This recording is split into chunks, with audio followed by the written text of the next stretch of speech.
Assalamualaikum warahmatullahi wabarakatuh. Kami dari kelompok 4. Perkenalkan, nama saya Raffi Edgar Zibonia dengan NIM 243111528. Saya Saidata Oleh Fitri dengan NIM 243111527.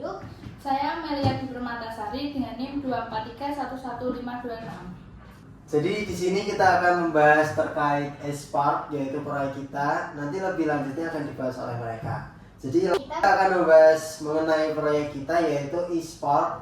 Nanti lebih lanjutnya akan dibahas oleh mereka berdua. Langsung saja kita masuk ke sesi pertanyaannya, yaitu kenapa sih kita akhirnya memilih topik ini buat dijadiin proyek?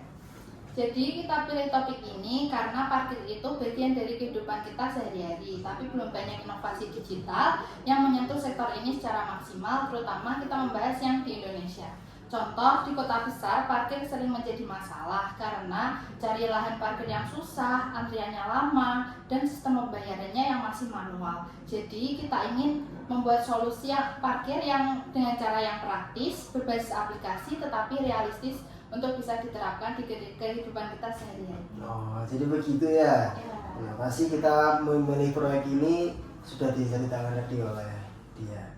Jadi langsung ke pertanyaan kedua, yaitu kan tadi udah dibahas tentang parkir tradisional tuh. Ya. Nah, masalah utama dari parkir tradisional tuh apa aja sih? Jadi masalahnya mulai dari antrian masuk dan keluar yang lama karena masih pakai karcis manual pembayaran yang rawan hilang, dan ketersediaan tempat parkir yang tidak bisa dipantau. Oh, nah terus menurut kalian, kenapa parkir itu perlu dikasih solusi digital sekarang? Kalau menurut aku, karena kita udah hidup di era serba digital. Jadi segala sesuatu itu harus dituntun dengan cepat, efisien dan mudah. Jadi kalau sistem parkirnya masih terus tradisional dan pakai cara lama, itu nggak akan efektif dan bakal ketinggalan zaman. Jadi ini tuh solusi digital yang bisa membantu interaksi fisik dan cocok sama kebiasaan baru masyarakat setelah pandemi juga. Dengan teknologi ini kita bisa kasih info parkir secara real time, sistem pembayarannya yang otomatis, dan proses parkir yang lebih mulus dan cepat. Oke, nah lanjut ke pertanyaan selanjutnya, yaitu sebenarnya sistem dari e-sport itu konsepnya kayak gimana sih cara kerjanya? Jadi e-sport tuh dia tuh pakai kamera dan teknologi AI buat mendeteksi slot parkir yang kosong mana yang udah terisi. Jadi kameranya tuh dipasang di tempat yang strategis. Lalu datanya tuh dikirim ke sistem cloud. Nah, dari situ informasi ketersediaan slotnya akan muncul di aplikasinya yang bisa dilihat sama pengguna aplikasi. Jadi nggak ada lagi yang muter-muter cari tempat kosong, semuanya otomatis dan real time.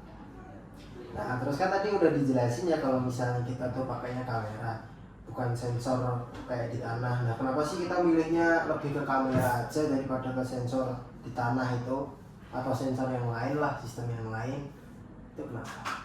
Karena kamera itu jauh lebih murah daripada yang ditanam dan lebih fleksibel juga. Kalau kita pakai sensor di tanah, itu berarti harus dibongkar lahan parkirnya dan pasang alat tiap slot.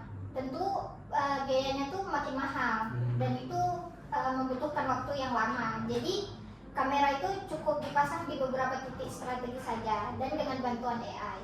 Jadi dia bisa mengenali kendaraan dan slot kosong tanpa perlu alat tambahan. Oh, jadi begitu ya, kenapa lebih milih ke kamera daripada ke sensor yang di tanah. Nah, jadi e-sport ini bisa dipakai di mana aja sih?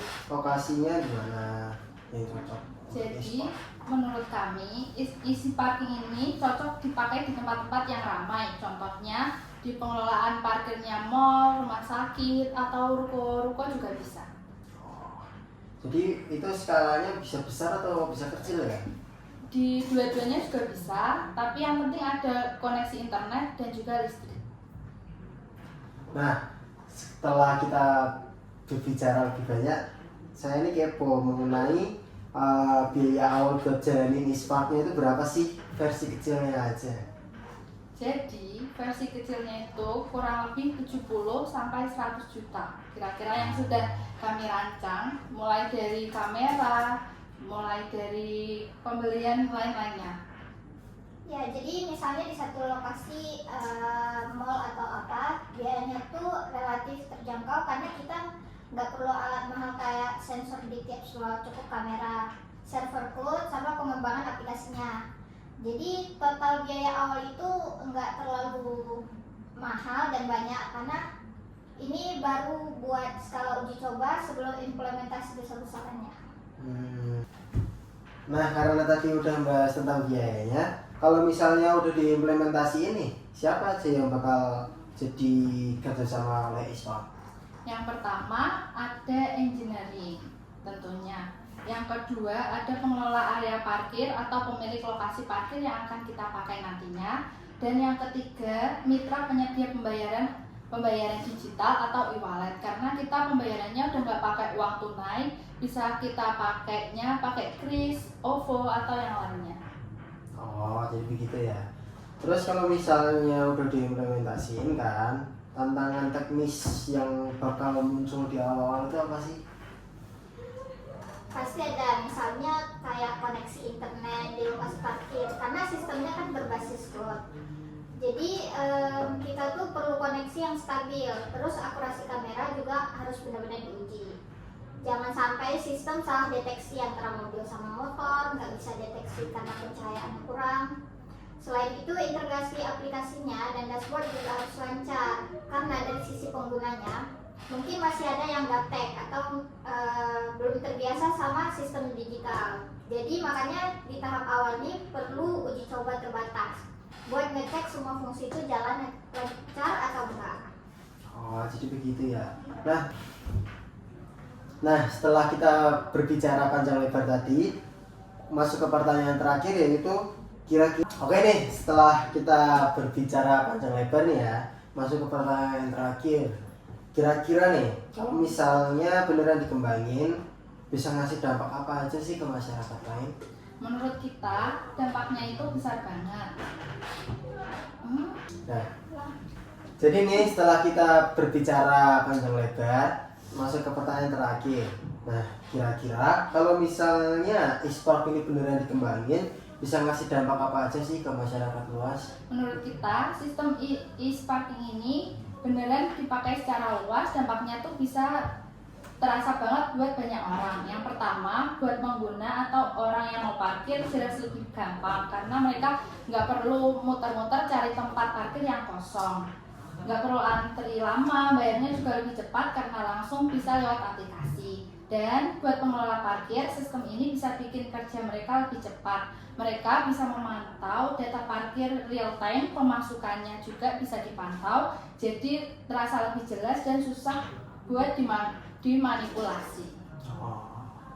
Dari sisi lingkungan juga ada manfaatnya karena mobil nggak perlu keliling cari parkir, otomatis bisa mengurangi polusi dan hemat bahan bakar.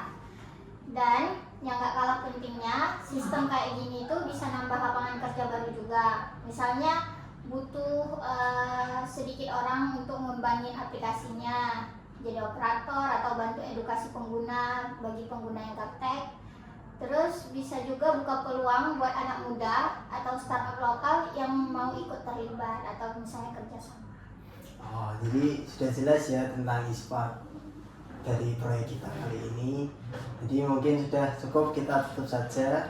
Sekian, terima kasih. Assalamualaikum warahmatullahi wabarakatuh.